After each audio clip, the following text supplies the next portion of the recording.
bunch of people have said this war's been going on for 3 years. 3 years. Okay?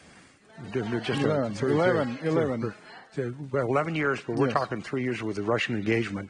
When they engaged, when you look at that, this is what happened when you had a president of the United States said minimal intervention may be okay. Now, the definition of minimum intervention is considerably different than mine. But tell me here in this audience, since you shouted it out, what did Russia do when President Trump was president of the United States? He did nothing. Nothing. He did it under President Bush. He did it under President Obama. He did it under President Biden. He didn't do anything under President Trump. And we've always worked that way because he leveled the playing field to do that. And I think that's where you look back and you say to people, well, how is America going to do this? How is it going to work? When we say peace through strength, that is originally an American term. And he's looked at it the same way. And so we have had the model, President Trump's had the model, that once we come up with a peace arrangement, a peace deal, then we were going to work and making sure that that's enforceable. It's a good deal. It's a fair deal. Go back to what President Trump said in his UN General Assembly. And I'm going back on history because, remember what the famous poet said, George Santana said, if you forget a history, be prepared to repeat it. Well, we basically go back to the first UN General Assembly speech. President Trump talked about America first. That's all people remember. The second half of that speech was about national sovereignty. And he talked about the sovereignty of nations. And he said quite clearly in that, if a nation fights for its sovereignty, we will be with you. And he's done that. So this is where I said the challenge is, when you say things like that, you put it on the negative, and I put it on the positive. That's there.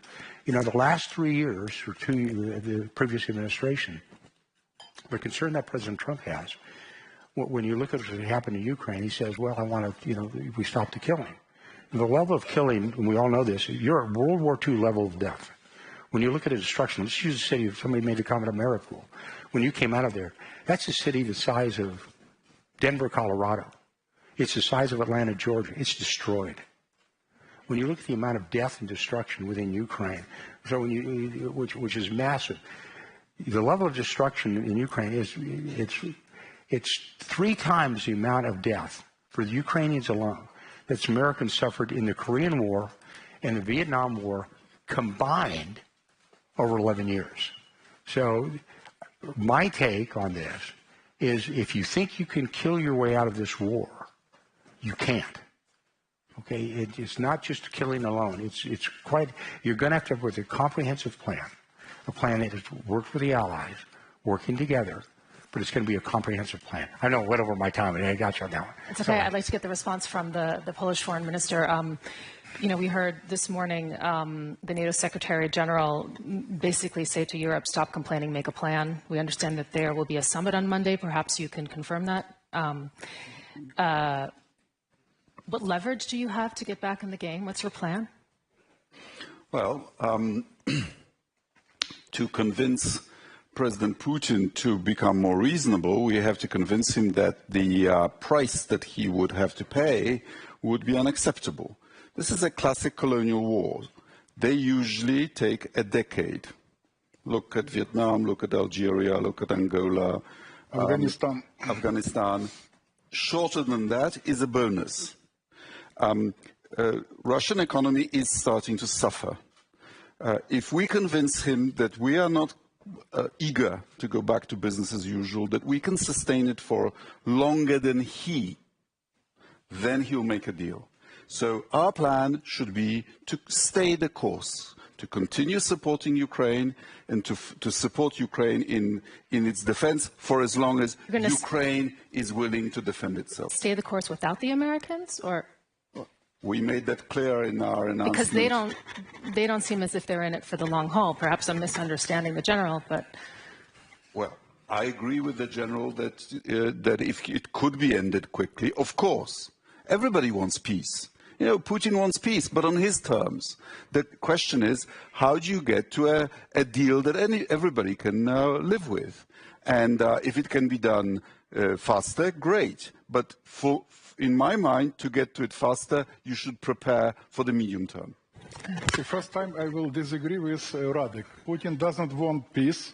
he wants war because for him war also is an instrument to control his society, to control his country and regions. If we are speaking about true reasons why he wants war. But if you capitulated, he would have peace, right? So he would prefer not to pay the price. I'd like to turn to the UK Foreign Secretary. I mean, the UK always likes to say that you have this special relationship with the United States, and through that lens, I'd like to ask you what your plan is right now.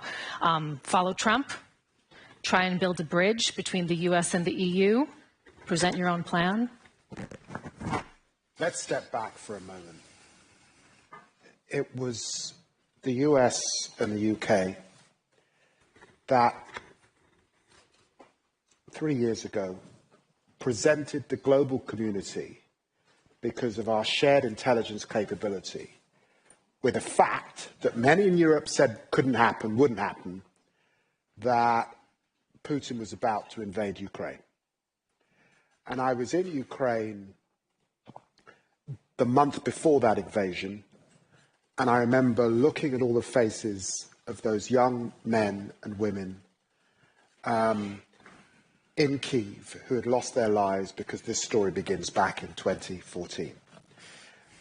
Since then, combined as a transatlantic alliance, we have supplied Ukraine with the military capability, with the humanitarian capability and the economic capability to fend off this war. And the bravery, the courage, the innovation in Ukraine, which often doesn't get talked about, the innovation in drone capability has been phenomenal, given that people said this would be over within a week. So that's what we've achieved. Today, there has been a conversation that our American friends have begun.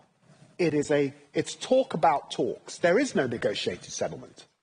We know, our assessment is certainly, that Putin has showed no desire to negotiate other than to see a capitulation from our Ukrainian friend, which is something we cannot tolerate. And neither can our American friends tolerate that, because it would send a message to others, let's say Maduro, that, yeah, invade Venezuela, to China, have your imperial ambitions. And so we have to stand up to Putin. We know that.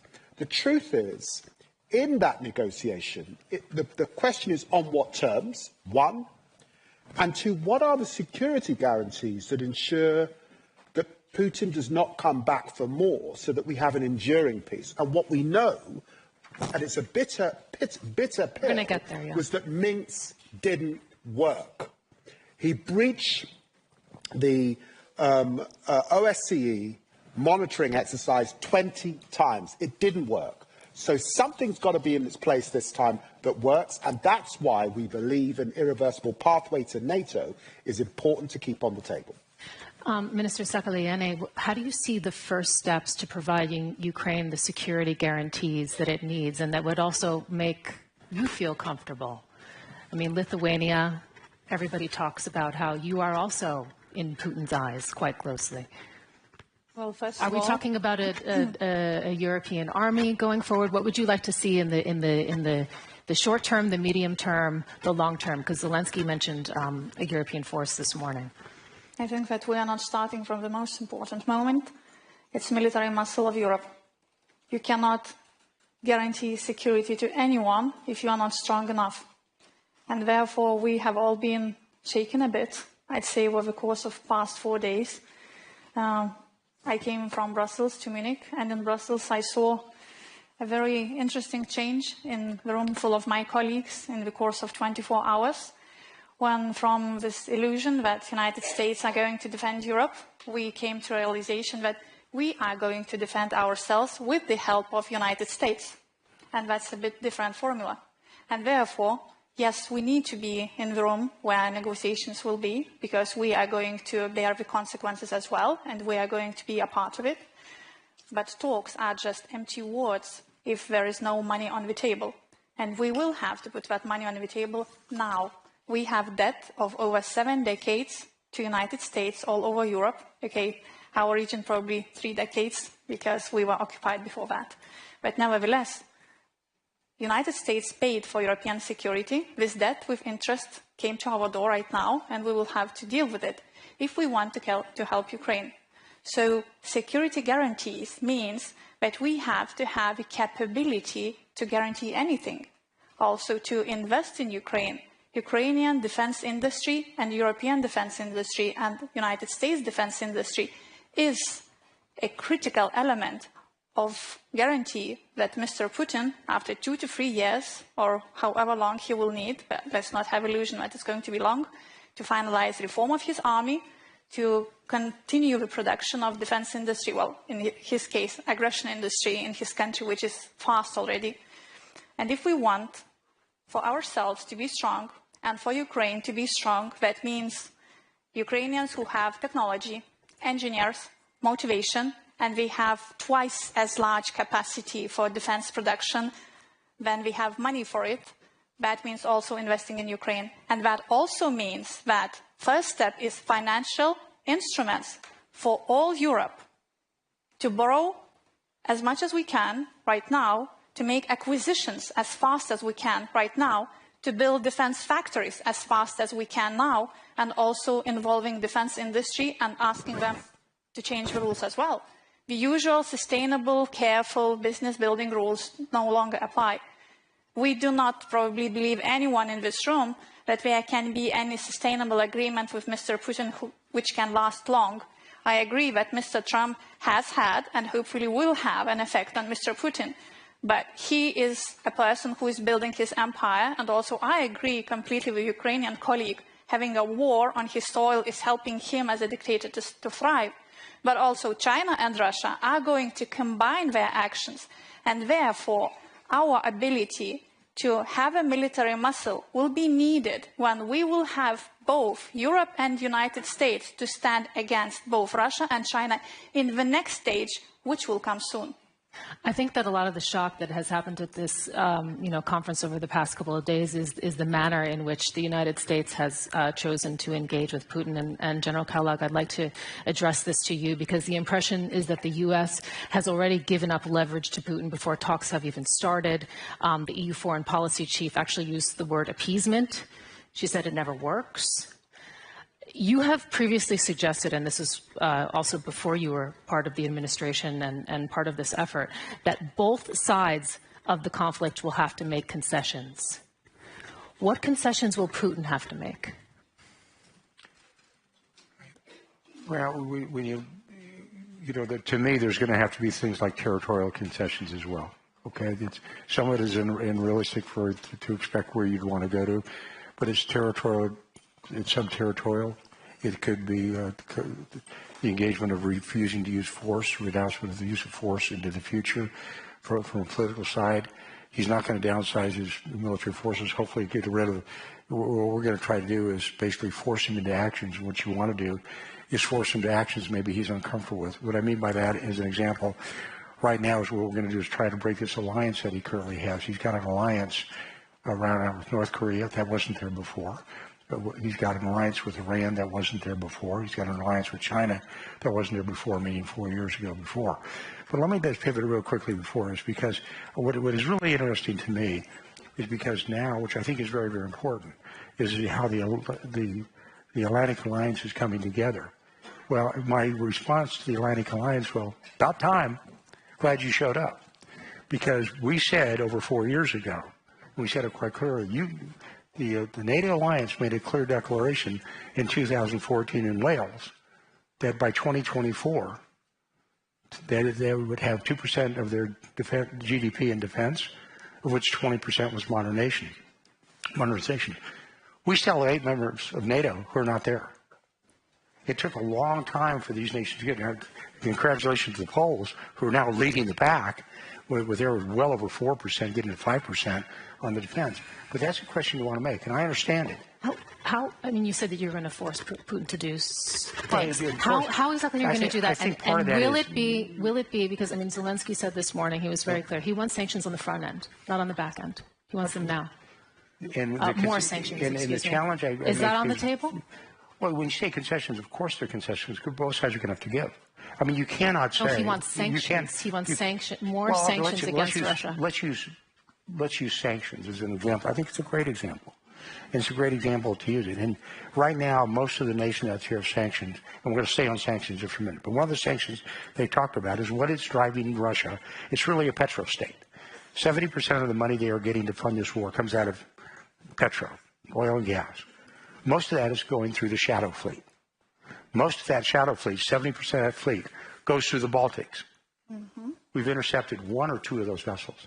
We, the United States, have sanctioned their fleet by name, the USS Kellogg, the USS Sikorsky, whatever's out there. And now you come up with a plan when you talk about sanctions.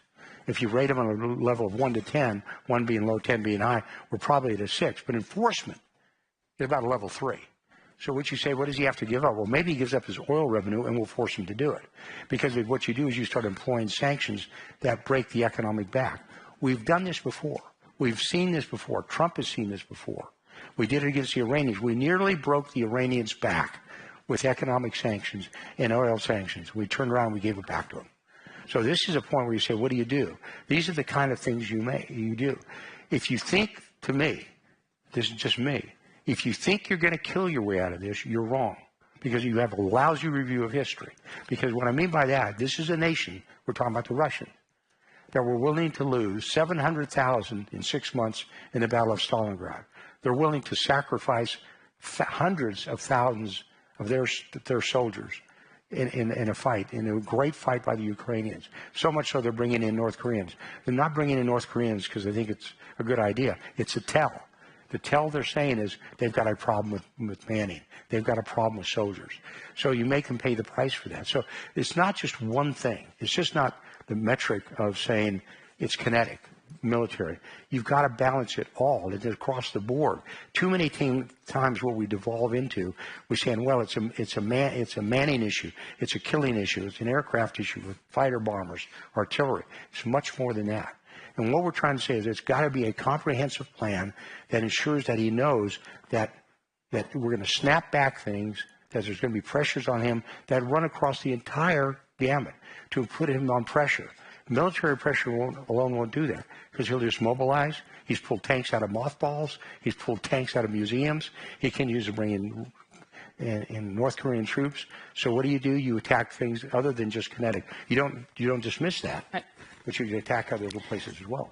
Minister Sikorsky, I'd like to ask for your response to that, and also if you can give us a little bit more of a sense of what's happening on the EU level and the conversations that are happening right now that you're taking part in.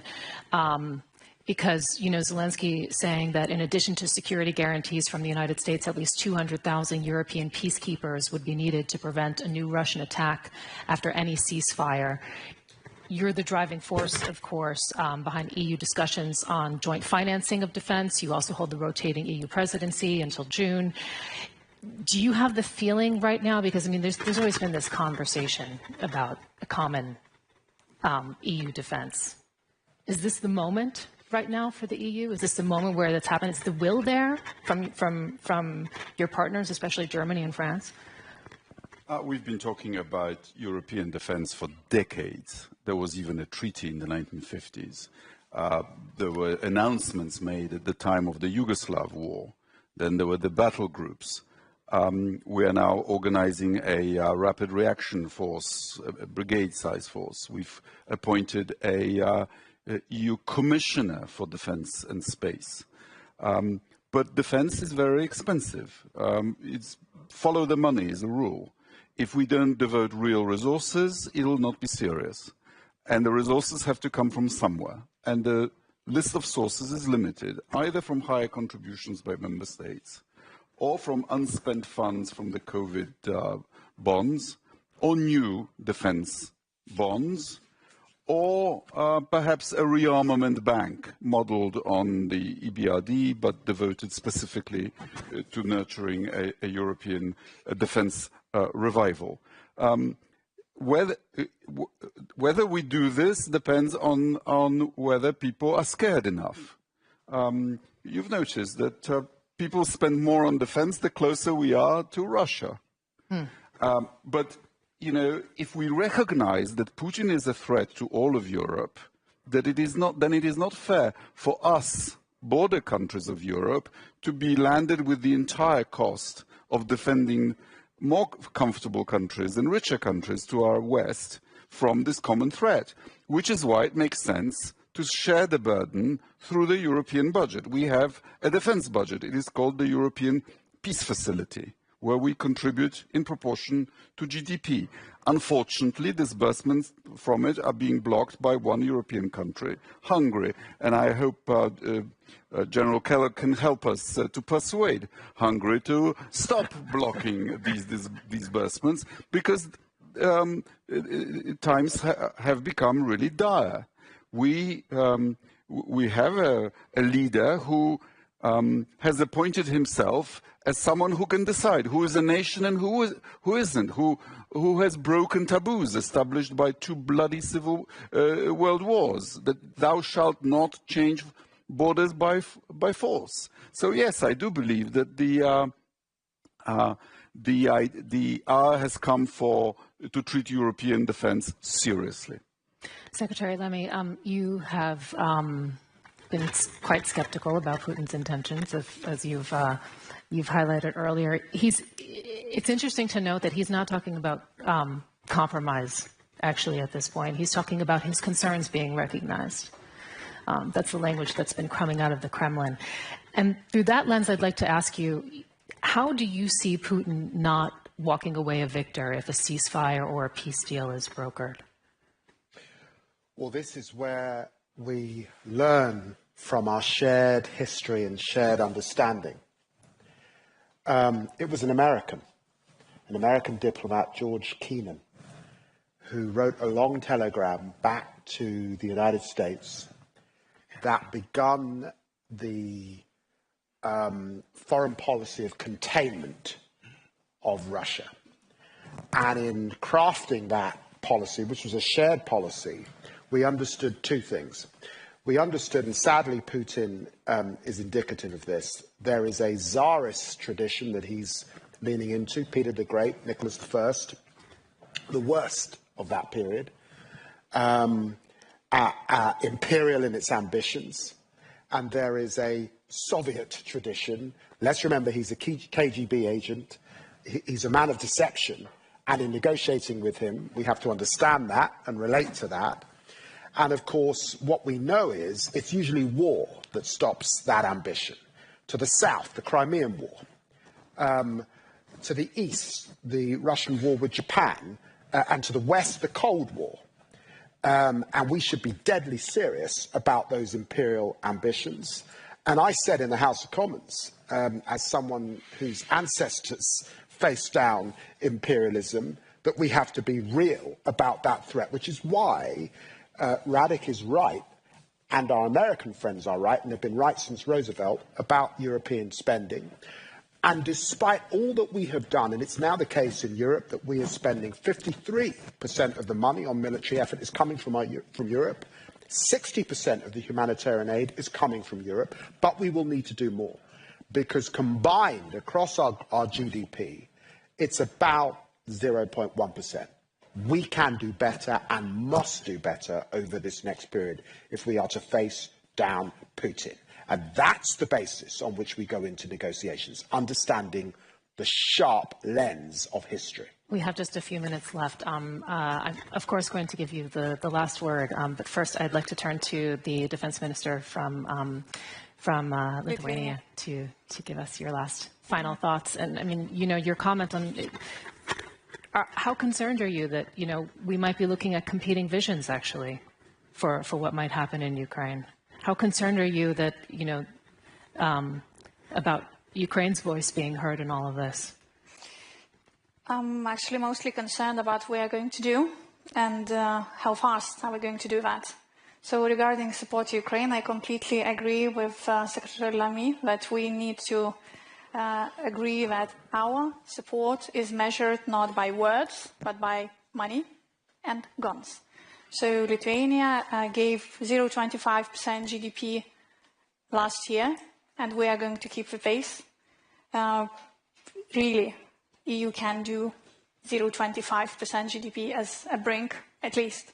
But secondly, what are we going to do about us being a credible partner and being able to give any security guarantees? So again, We are a small country. We have now 4% GDP for defense, and we will have from 5 to 6% GDP to defense from 2026 to 2030. And that's not an easy decision. And we are social democratic government. Nobody expected us to do that on the actually second day of our appointment to change those rules. But what we understand is that Mr. Putin is not going to change that the Tsarist and Soviet tradition, which I know on my family. I mean, I come from a family that was imprisoned, tortured, and murdered by Soviets. But at the same time, I understand that if we are absolutely and fully prepared for this imperialist war that Putin is planning to wage, then this is our only chance to avoid it. And that's what we need to do. And then we are able to help Ukraine. Otherwise, it's just talk. What do you think of all the talk we've heard on this panel? Interesting. Probably with most of the suggestions, ideas, I agree. But let me summarize. Transatlantic and Ukrainian security are indivisible. As never before, we need unity and strength. We have a very simple recipe how to end this war this year to achieve just, comprehensive, long-lasting peace. Leadership of the United States. President Trump says, if strong America, if America is strong, peace is at peace. The world is in peace. So that's why our approach, active, proactive engagement of United States really could give new dynamics, and we do really believe in this, and we are ready to discuss deeply with our American partners how to proceed. We are looking forward for the visit of General Kellogg to Ukraine, a very important visit. And what is important, and President Zelensky mentioned in today's speech, we should coordinate our positions before we will approach to Russia. Now about recipe, once again. Leadership of the USA to raise the price for further aggression to Russia. Sanctions, frozen assets, price of the oil. So we have these very effective instruments. And the last point, to strengthen Ukraine, to strengthen our position, and we are ready to keep our resistance. Thank you. That concludes the panel portion of this. We have an absolutely packed room, and we're going to have a microphone going around. So if you have a question, please do raise your hand. We will get to you. And I'm just going to look around the room. Tikhanovskaya, please. Svetlana Tikhanovskaya, Belarus. Today, President Zelensky said that the eastern borders of Europe must lay to the eastern border of Belarus as well. So my question is to General Kellogg and all the panelists. How we make sure that Belarus will not be given as cancellation prize to Putin? And what is your policy towards illegitimate Lukashenko, who is continuing to conduct terror and direct our country into the war, and to Putin? Thank you. General Kellogg. Let me sure I got the question right. How do we prevent further escalation? Cuts down to the right.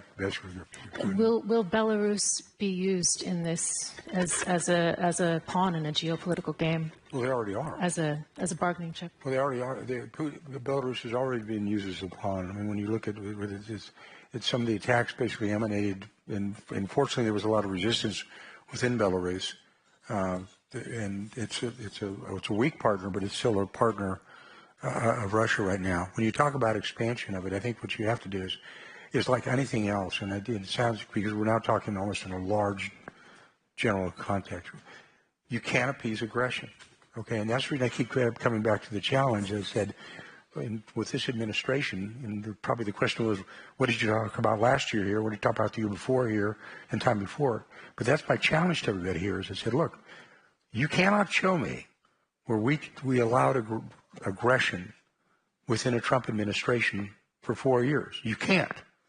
You can't do it in Syria when they used nerve gas. You can't do it when they used ISIS, which at that time was the size geographically of Great Britain.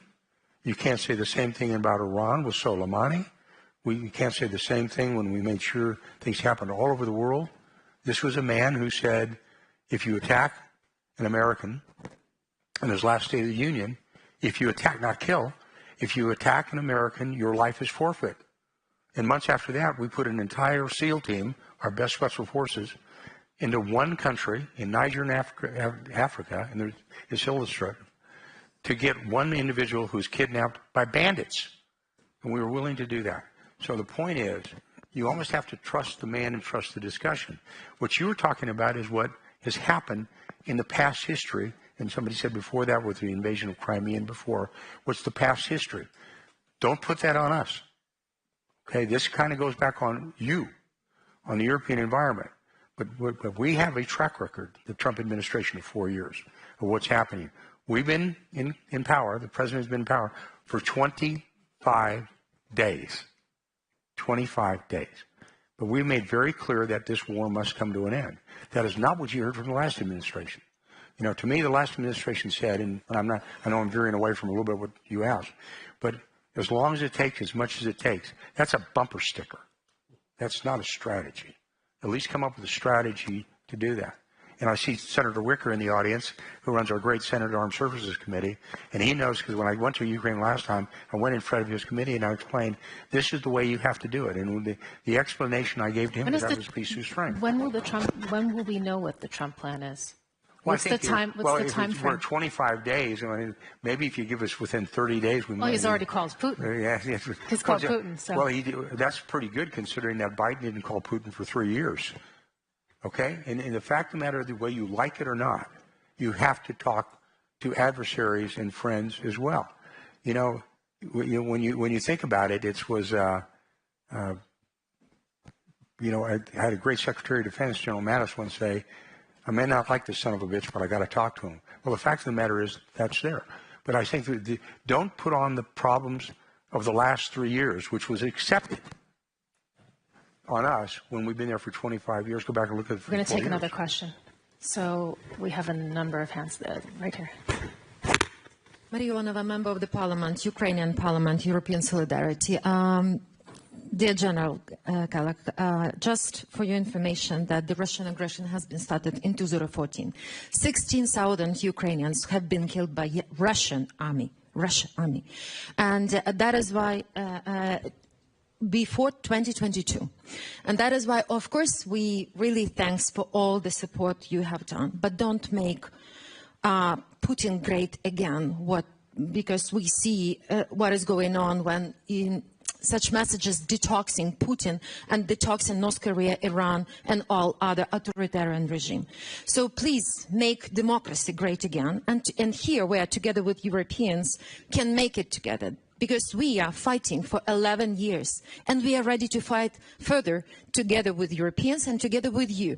That is why my question is, your strategy is to stop the war or to win the war? Thank you. And can I just... Go ahead. Well, I think the question is, what does winning look like? And I think you have to ask that yourselves. This question, that's a Ukrainian question, because you're fighting for your survival. By the way, let's be totally honest about it. So, the Ukrainians have fought valiantly. What you have done, the sacrifice you've made is incredible. And I've been to Ukraine, and I've been pretty far east and seen Izum and places like that, and I know what you've done and what you've gone through. And I think it's one of those, but the first thing you've got to do is, like I said to somebody earlier today, it's like when you're treating a casualty in war as a soldier, the first thing you do is you stop the bleeding, and then you treat for shock. But the first thing you've got to do is stop the bleeding, because you cannot sustain levels like this. And that doesn't mean you don't, you make it a steel porcupine or make it the Sparta of Middle Europe, whatever it's going to be. And that should be well thought through. But I think part of the question is, if you keep fighting, or do you want to set, this is it for the long term, we want to do it.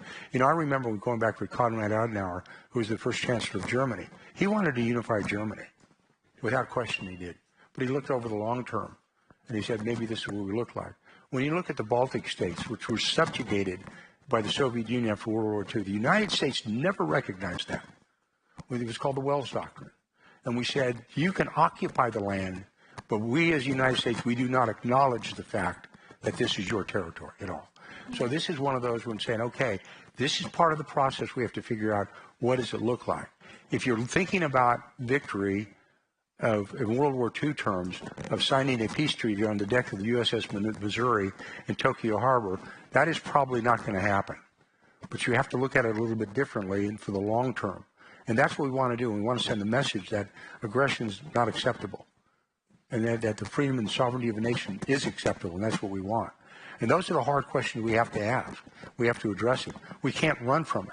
But we also cannot be, I believe, from the West and from the East or North and the South, we cannot be Pollyannish about it. You cannot hope for it, okay? Hope's not a method. It doesn't work. So the reality is, where do you get to? And part of it is we want to make sure that there's a sovereign, stable, successful state of Ukraine. That's the big one. And we obviously, that is done through stopping Russian aggression. We understand that. But the final details of that are something that has to be worked out, will be worked out, and one of the people who have to do that is your president, President Zelensky, and in getting them together, whether you like it or not. Adversaries have to talk. We have to move on to the next question. We have many. Here you go. One for you. Thank you, Bob Dane from the Klingendahl Institute. General, you're being asked quite a lot of questions. Thank you for interacting go with to us. somebody else is quite all right. Much appreciated. Now, I have a question as a military man, because the ceasefire is going to be incredibly difficult. We know from the previous ceasefires, the Minsk agreements, I used to work for the OSCE, that was violated almost every single day for a period of 8 years.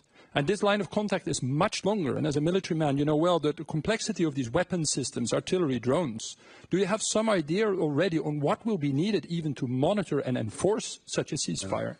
And what happens if it's violated? And I would Thank just you like, very much. yeah, and I would like to also add to that. You have, first of all, what security guarantees is the United States willing to provide to Ukraine? And there's a bit of a dilemma here, because you have on the one hand Zelensky saying that if you're not willing to provide security guarantees and the EU can't fill the gap, then he wants an army of 1.5 million. They have about, I think, 800,000 right now. And Putin, that's an absolute no-go for him. How are you going to handle that in any sort of negotiation to get them the guarantees that they need to secure some sort of lasting peace? Well, one of them is, I kind of alluded to it, and I'll go back to it. But the first is, to be very candid with you, I do not speak for the President of the United States. The President of the United States speaks for himself, okay? And I will not say that this is a decision of the United States. I got 0 electoral college votes this year, okay? I got no votes, right? He did. He's the president. His commander-in-chief under our Constitution, he makes those calls. He'll make those calls. We as advisors make recommendations. And so when I say this is what they'll be, I don't know what they'll be, because that's his call, not my call. When it comes to violations, that's what I made to earlier, is this is when I say you have to take a measure. And historically, if you do it, you're good. How do you respond to a violation or a ceasefire? We have proven that. Donald Trump has proven that. That's where he made that comment about using SEAL Team 6 for one American farmer that was captured and taken prisoner in Niger, and we sent an entire Special Operations SEAL team from Dam Neck, Virginia, all the way into Africa and respond. That's why we responded on a nerve gas attack against Assad by putting 71 Tomahawk land attack missiles in there. The response is immediate, it's violent, it's overwhelming. That's how you respond to ceasefires.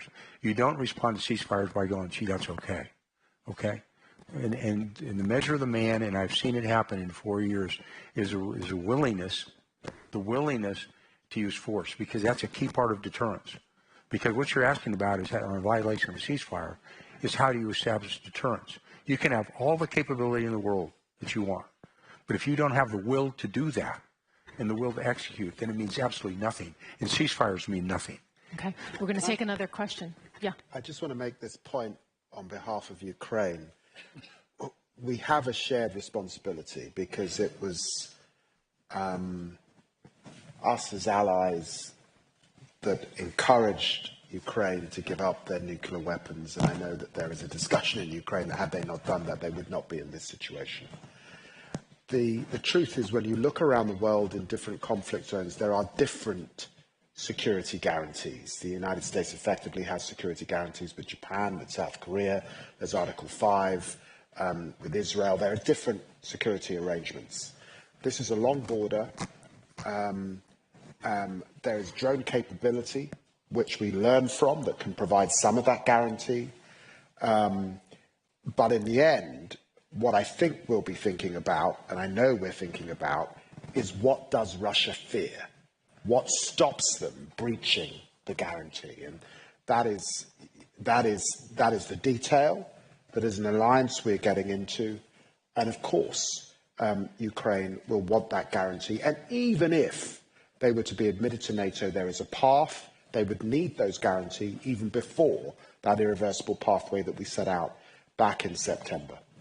Okay. I'd just like to explain, because we're also streaming this on YouTube Live, why the General is getting so many questions from the audience. Here at the Munich Security Conference, we've heard a lot from the Americans, but this has actually been the only conversation that a member of the current administration is engaging in, both in a panel setting and also taking questions from the audience. So that's why this conversation has been dominated in that way.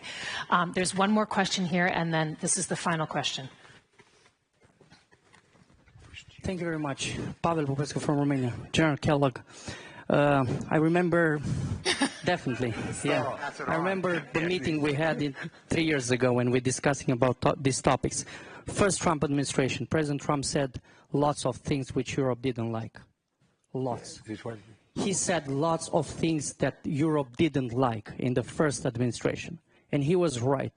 We like it or not, he was right a lot about a lot of things we had to do right. We have to acknowledge that. Second Trump administration, we leave it now. We see the same style, we see the same type of requests, but we see something that we've seen these days here. It's an elephant in the room. We see parallel with the same requests like in the first Trump administration, some direct and non-direct signs in supporting right extreme parties in Europe, which, by the way, are voting in our parliaments against the defense spending. In my country, the presidential candidate, and I was the head of the National Security and Defense Committee, voting for the $6.5 billion spend of F-35s to defend my country first, and because of our strategic partnership.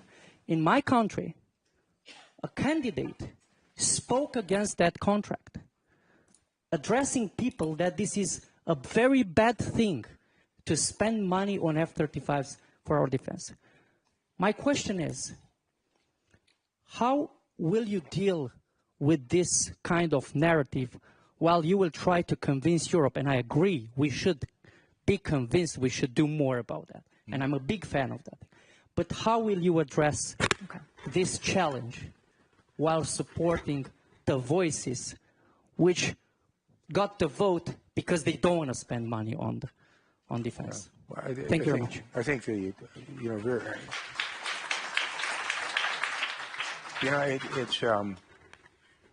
I think when you talk about issues like that, that's your issue, not our issue. It's sort of like what was happened today and I'll give you an example. It's a parallel issue.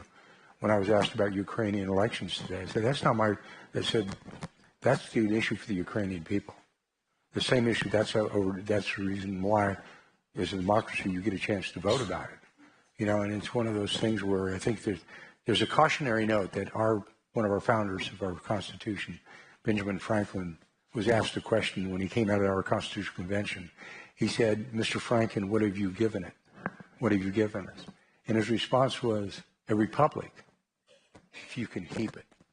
So I think this is one of those, that's a question that you need to ask yourselves internally to every one of your nations. That's not a question you should ask the United States. Everybody's can chip in on the side. They do. We will. You will. But this is one that I think you have to answer yourself, not to me.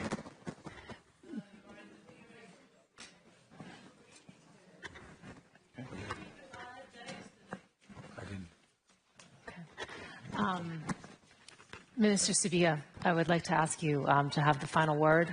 to bring it all together for us? What are the next steps for Ukraine? You know, this morning when we heard from Zelensky, he said that he was essentially available for a meeting with Trump. He was asking for it emphatically. What comes next in the next days and months for you? So first, I would like to confirm that David has a right to speak on behalf of Ukraine, definitely. And you deserve this right. So once again, unity and strength. We do really have a chance to end this war this year by demonstrating strength, by implementing concept which was also announced by President Trump, peace through strength. We have clear understanding how we could proceed with this. We need support of the United States. We need to coordinate our efforts.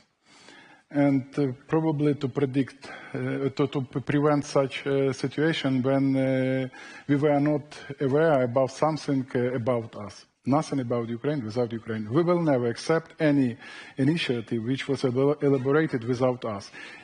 We could not expect easy How would your non-acceptance look? We know how to resist. You see, we prove this at the battlefield also. So we do really believe that we could get new dynamics in our peace efforts. And we are ready for this. Okay, thank you so much, everyone, for joining us for Peace Through Strength, the plan for Ukraine. This has been a conflict zone from the Munich Security Conference.